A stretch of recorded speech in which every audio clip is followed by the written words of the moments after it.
The Reserve Bank Governor was being both realistic and optimistic in his message to the nation yesterday. Yes, he said the coronavirus shutdown was an economic once-in-a-century crisis. The economy, says Dr Lowe, will contract by 10% in the first half of this year. Now, that's almost certainly the steepest ever cut to our national wealth, the like of which we haven't seen since the Great Depression 90 years back. And reinforcing the Governor's grim message was the news from the ABS, the Australian Bureau of Statistics, that 780,000 jobs were lost in March. And the Prime Minister's revelation that there have been more than 500,000 new claims for the unemployment benefit over the past 6 weeks. Quite literally, with most people at home and most businesses shut, the economy has fallen off a cliff.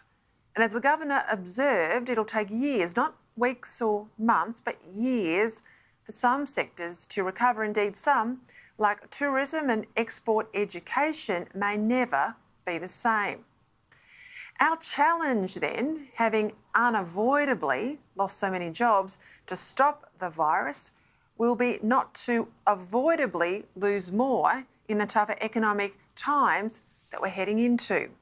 Hence the Governor's call for a new era of economic reform.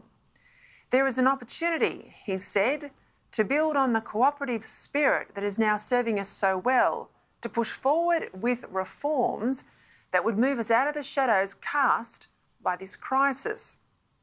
A strong focus on making Australia a great place for business to expand, invest, innovate and hire people. That's what he called for, because, he said, that's the best way of extending the recovery into a new period of strong and sustainable growth and rising living standards for all Australians. Well, amen to that, Governor.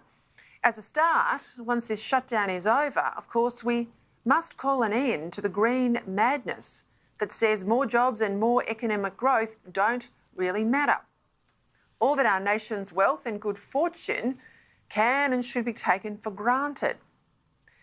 We need to stop fretting, don't we, over first world problems and get back to the restless curiosity and indomitable drive that made this country so prosperous in the first place. There has to be a relentless focus on finding ways to say yes and not no to everything and anything that will create well-paid and lasting jobs. And jobs that are a real career. That's got to be at the forefront of this new post-virus Australia. Jobs that allow people to plan their futures with confidence, own a home, raise their families with some sense of financial security. With the Governor publicly expecting unemployment to hit 10% and to be at 6 or 7% for years, it would be almost a crime to keep putting hurdles and handicaps in the way of job creation.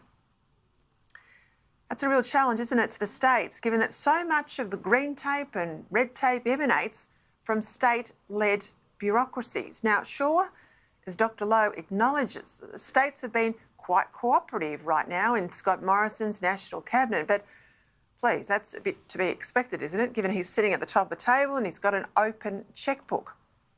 The real test will come when we're out of this health crisis and all trying to then battle the economic hit that it's brought, because then the fight will be over money. And as we can already see now, the states are in financial strife, by and large, budget strife, particularly those who are underperforming. Maybe post-corona crisis, the National Cabinet will agree to raise the rate and broaden the base of the GST while removing and reducing other taxes. That, of course, was the trade-off when the GST was first brought in 2 decades ago, but almost no states kept their promise. Maybe also out of this crisis, we'll have a real debate about who does what and how the various levels of government interact. Maybe we will agree, perhaps, that the states take back full responsibility for public schools and public hospitals. That's how it started out, of course, under the Constitution, but over time, more and more has been shunted in Canberra's direction. Maybe there'll be real cooperation, let's hope, building dams and more baseload power. that all levels of government work together to get more done rather than endlessly buck pass. But whatever happens next out of this crisis, we must tackle the big reforms. And it's really critical to understand here that the goodwill of the past couple of months between the states and the Commonwealth can't be left to mean that going forward we must have consensus on reform before we act. No. The whole reason we haven't had enough reform in the country over the past decades is that too many weak politicians have wanted to be liked and therefore wanted complete agreement before they would move on reform. Real reform's hard and it's often opposed. Take the GST, reform to our borders, repealing things like a carbon tax as recent examples. If you wait until your opponents agree, you will never get the difficult and necessary policy changes done. Or that if you only do what your opponents agree with, well, that can't be much in the way of real reform, can it?